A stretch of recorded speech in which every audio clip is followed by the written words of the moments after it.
Қазір бізде дүниетану сабағы, олар болса сабақ бастамас бұрын бірінші шаттық шеңберіне тұрып алады.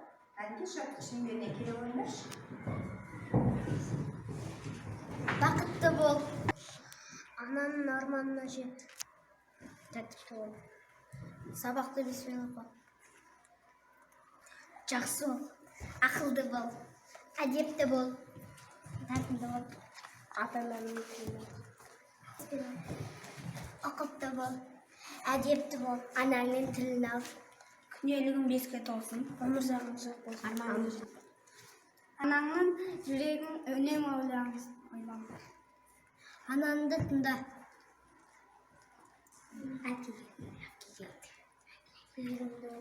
Ой, жаным, рахмет. Бұл сабақтың мақсаты қандай болмақ? Олай болса, кім айта алады? Қане, мақсатын болжап көрейікші бүгінгі сабақты. Инабат айта ғой. Біз отбасымызбен қаржыны қайда жұмсаймыз?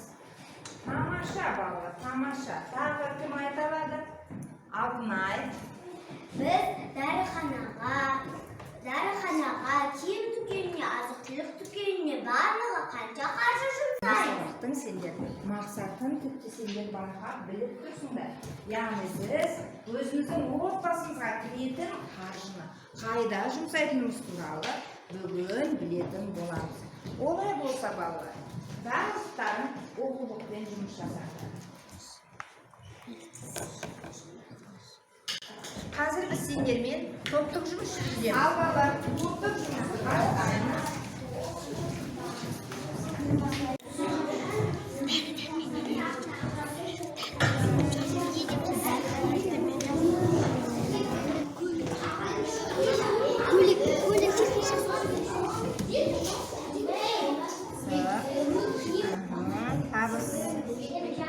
Табыспен шығыс. Сендер яғни шығыста ағаны табыстарға дейін.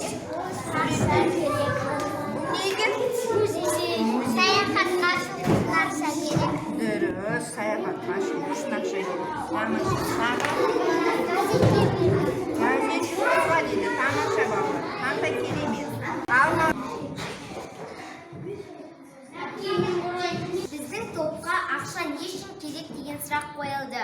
Біз тобымызбен көлікке, жиһазға, ойыншықтарға, дәрі-дәрмекке, азық-түлікке жұмсаймыз. Сендер ақшаның не үшін керек екенін Қаражатты таптыңдар, қайда жұмсаймыз?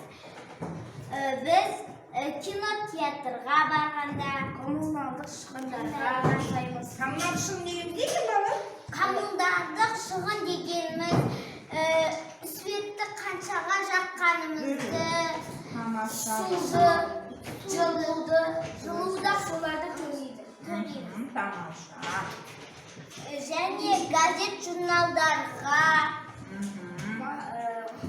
азық-түлік дүкеніне жұмсаймыз. Тамаша. Техникалық құралдарға. Біздің тобымызға отбасы табыстары қайдан құралады деген сұрақ келді.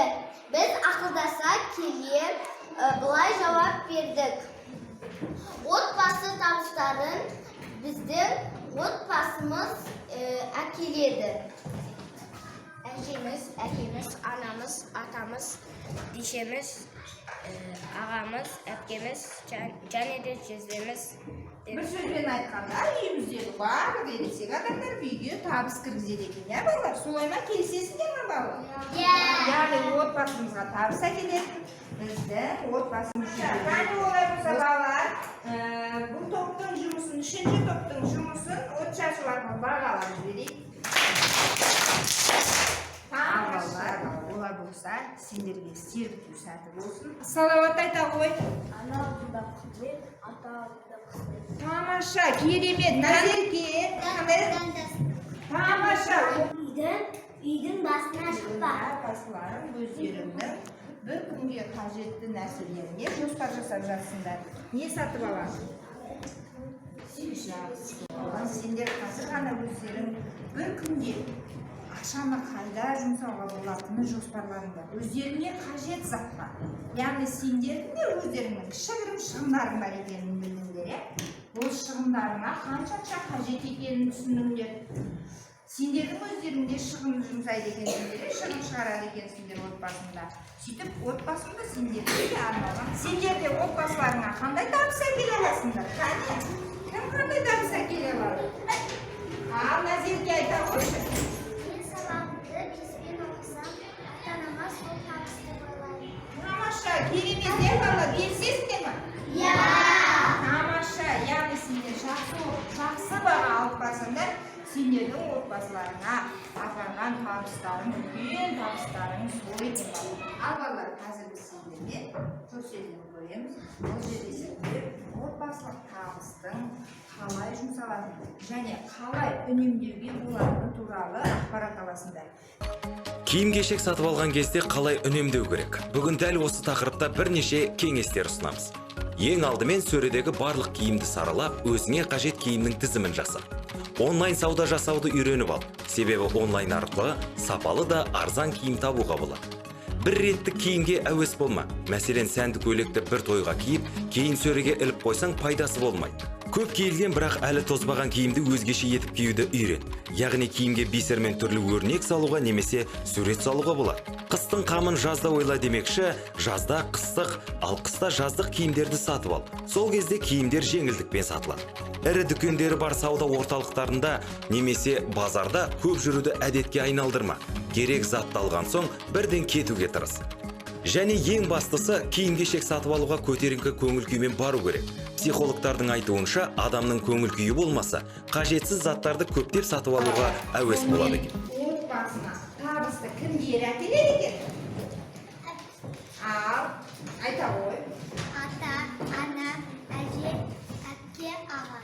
Яғни үйдегі ересектер. Кәнеге біз отбасы қаржысын неге жұмсайды екен отбасымызда? Бұл сабақта мен табыс пен шығыстың не екенін түсіндім және ақшаны үнемдеуді түсіндім. Тамаша. Бүгінгі сабақта мен қаражатты қалай жұмсауды, қалай үнемдеуді білдім.